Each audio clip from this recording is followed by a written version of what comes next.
Hello everyone. Today I wanted to talk about something very interesting and I personally love it. It's presentations. No matter where you are in your life, you might be at school, you might be in college, university, or at work, and at some point you will have to do a presentation. And usually it's like presentations are these kind of things that people love or hate. However, you still need to do it. In my case, I personally love a presentation, and even though I was quite shy when I was younger, this was the moment, like doing presentations. I weirdly enough, I used to love it.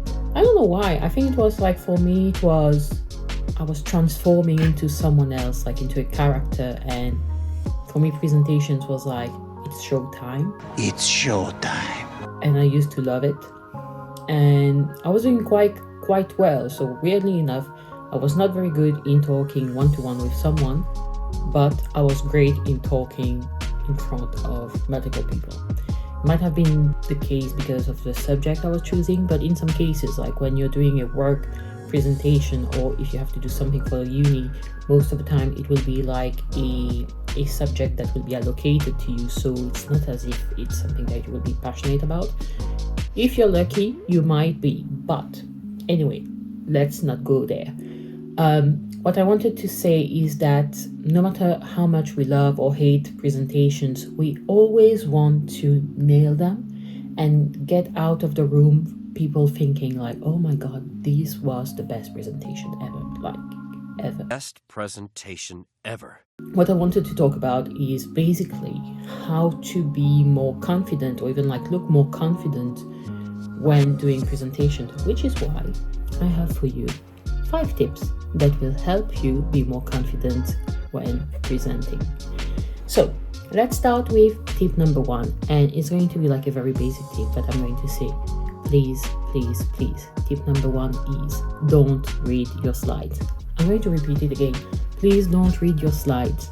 Okay, I've been so often in meetings and I've seen top executives, I've seen employees, like anyone. I've seen so many people reading their slides. I mean, it's not a great thing. It doesn't show confidence when you're reading your slides. I mean, like people in the room can actually see what you're reading. They can read.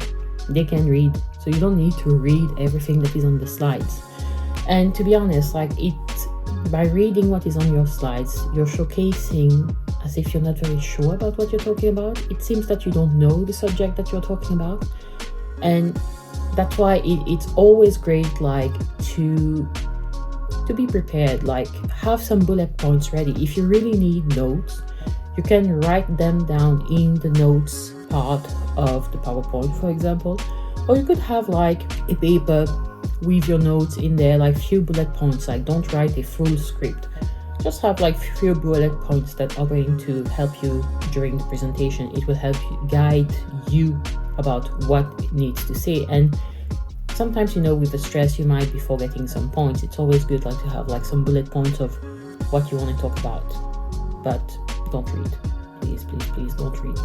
That's something that I've seen so many times, and to be honest, like you just lose it when someone is reading slides. You just lose it, because at the end of the day you're like, well, he's just reading or she's just reading whatever is written. I mean, I can see it. I can clearly see it. So that was number 1. Number 2 is basically to keep your tone very dynamic. Like keep your tone at the right level, very dynamic as well, because it's going to be like very interesting. You're going to feel like more confident itself, but people will be listening to you as well. I mean, imagine if I was talking to you like this and I was saying like, this is the step number 2. I don't think it would be very interesting, right? So, and the reason why I'm saying like you need to keep your tone very dynamic is because, well, I remember it was a few years ago. I was in a room with, I think we were like around 40 people, and because I'm in advertising, we had to present like an end of campaign report to the different clients that came from all around the globe and everything. And the funny thing is that while someone else was presenting, I'm not even joking, I could see people falling asleep. And I'm not talking about one person. I saw 3 clients falling asleep during the presentation. And at the time, I remember I was like, oh my God, it was my first presentation. I was next. I was the one going to present after that. And funny thing is, once that the presenter before me finished his presentation, I had to take over and start presenting numbers. So numbers can be quite boring as well. So what I did was like, I just changed my tone. I started like being like, so yes, as we said, this is what happened, beam, beam, beam. And I started like raising my tone a little bit, but like giving it like a more warmer type of feeling. Immediately, the 3 people who were sleeping actually woke up, and thank God no one else fell asleep after that. But yeah, which is why it is very important for you when you're presenting to someone, just like make yourself heard basically. And you need to have like these changes in your tone. You need to, like, the person needs to feel that, oh my God, that person is really passionate about what she or he is telling me. So yes, just keep it very, very dynamic. Number 3, always try to give examples when you are presenting something, for instance. Like, as I said, in my line of work, which is digital advertising, we always need to provide proofs. It's like what we call rationale basically to clients. And it's always interesting because then the client can resonate with what you're trying to say. Like, they can understand like, okay, that person, yes, what that person is saying is relevant. And usually when you give examples, they are all ears. So your audience will be all ears because they want to be able to see if whatever you're going to say is going to be applicable for them as well. So if, for example, I say like, yes, so by using this specific platform, we would be able like to increase your sales by X%, for example. That's it. The first thing that anyone will ask you is, how do you know that? So instead, you need to say like, well, yes, if we use X platform, we will be able to increase your sales by X% because we have tested it in X market. And basically the results that we found was that compared to the previous year, well, we've actually increased your sales by 10, 15%, 20% or whatever. Or we decrease like the price of, I'm going to speak like in very digital terms, like of your cost per click.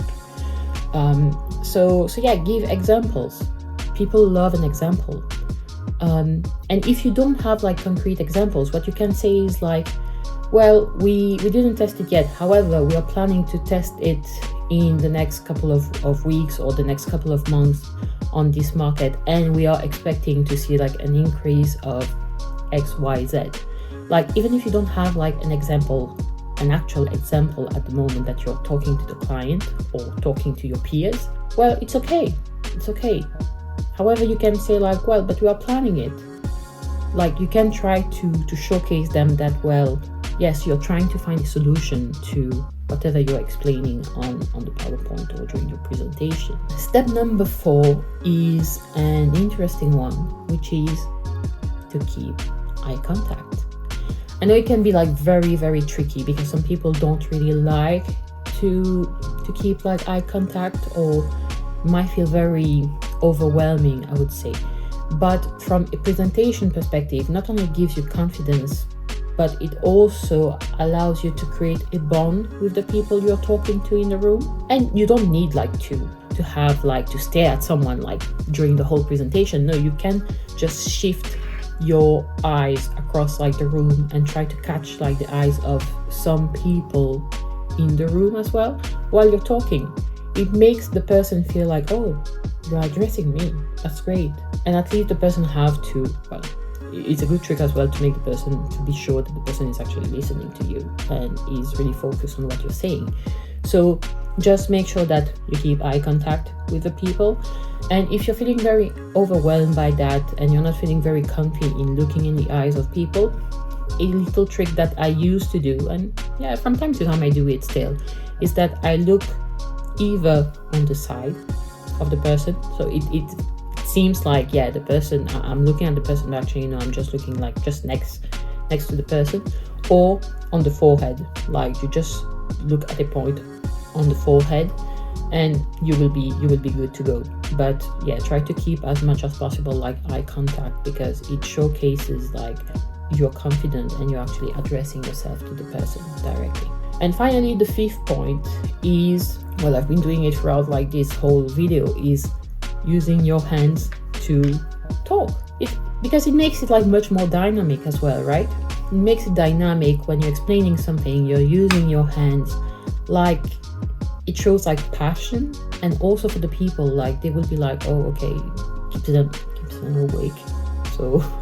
So yeah, and to be honest, it's very expressive as well when you're talking with your hands, and it will allow you as well not to feel very stressed, because if you just are using your pen and clicking on it, it's going to feel very, people are going to feel very anxious if you do that. So a good trick is just to talk with your hands so that you don't click on your pen every single time, like you're not shaking as well. And then the thing that you shouldn't do, don't cross your arms, because immediately you seem to be very close, so you're not willing to open yourself up to people. But while you're using your hands, it's like you're warm, you're happy, like you're open for discussion, you're open to people, like you look much more approachable as well.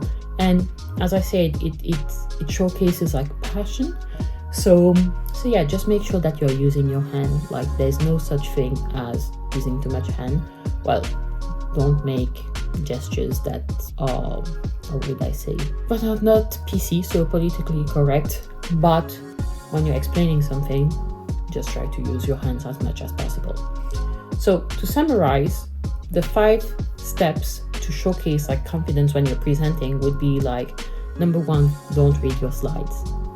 Number 2, be dynamic in your tone of voice, just to create that energy, like just to bring the energy of a room like up.